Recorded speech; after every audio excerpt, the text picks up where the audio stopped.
if some man stretches his hand for shaking hand with a lady, what would she do if he is a relative or something like this? Now, this is a question which belongs to a borderline area. Al-haramu bayyinun wal-halalu bayyinun. Wa bainahum al-mushtabihat, wa mutashabihat. So, she has asked a question on a borderline area. It all depends on situation. Sometimes one is compelled to respond to that extended hand because there is no desire on the part of the person to shake hand. But the person, if he refuses, he doesn't know the significance of this, he doesn't know the philosophy of it, he is suddenly rejected, he feels extremely insulted. Particularly the women, they feel like, being buried alive, that sort of thing. In the society, somebody extends and you don't. Imagine yourself in a Muslim society, you extend your hand to a man and he just keeps hanging down. Now, there one begins to wonder which one is a bigger crime. To extend the hand without any personal desire, or to hurt somebody so deeply. So that is why I said it's a grey area. But normally one should make it known to people in advance that it is out of courtesy for women and out of reasons which apply both to men and women to safeguard their future chastity and purity. That free access to the body, each other's body, is not permitted in Islam. And that is the beginning, we know, a small thing.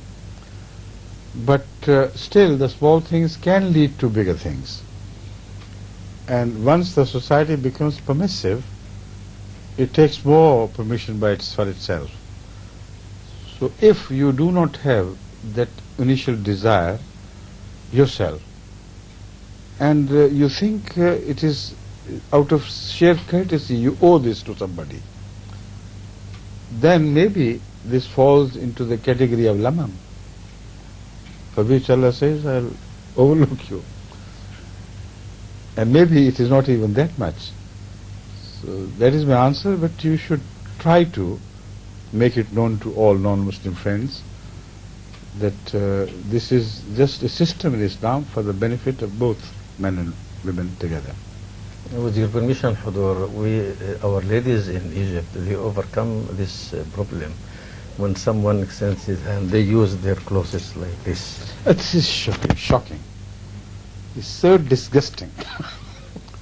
Do it like this, It will lead to many other things, and in Kitabul Hair, you read certain things which is impossible to describe. This use of cloth. Unbelievable things.